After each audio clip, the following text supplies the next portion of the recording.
नमस्कार, आप देख रहे हैं आराम न्यूज।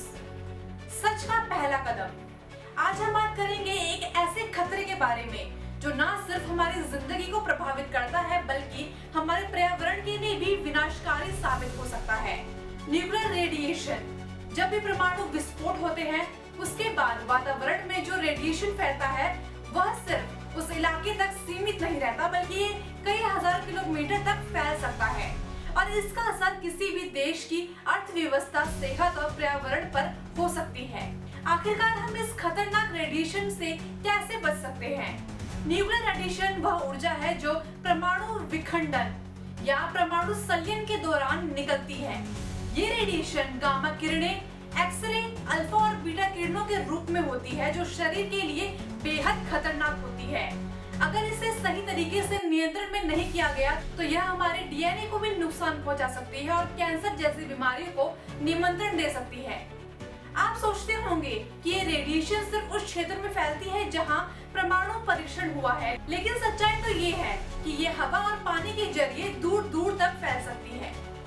उदाहरण के तौर पर 1986 में चेरनोबिल परमाणु दुर्घटना के बाद उस क्षेत्र के आसपास के सभी इलाके रेडिएशन से प्रभावित हो गए थे और लाखों लोग इससे प्रभावित हुए थे। खासकर बच्चे और गर्भवती महिलाओं के लिए यह अत्यंत खतरनाक साबित हुआ।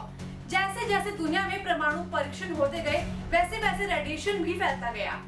हालांकि क्यूबा संकट के समय और भारत पाकिस्तान के बीच के तनाव में कई बार ये सवाल उठे कि क्या इन देशों में परमाणु परीक्षण वातावरण को नुकसान पहुंचा सकता है या नहीं।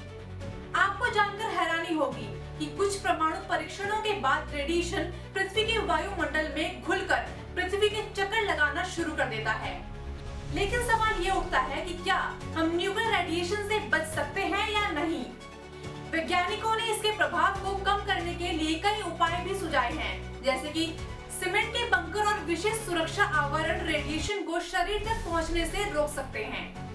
इसके अलावा रेडिएशन डिटेक्टर का इस्तेमाल करके हम यह जान सकते हैं कि रेडिएशन का स्तर कितना बढ़ चुका है और समय रहते हम बचाव उपाय अपना सकते हैं।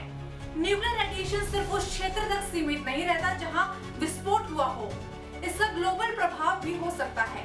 1974 में भारत ने पोखरण में परमाणु परीक्षण किया था और इसके बाद कई पड़ोसी देशों ने रेडिएशन के संकेत पाए थे।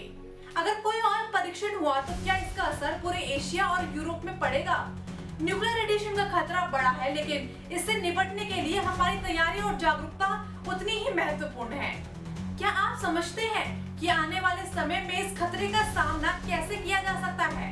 कमेंट करें, अपनी राय हमसे शेयर करें और आराम न्यूज के साथ जुड़े रहे, सब्सक्राइब करें, क्योंकि हम लाते हैं वो खबरें जो देश और दुनिया को सोचने पर मजबूर करती है।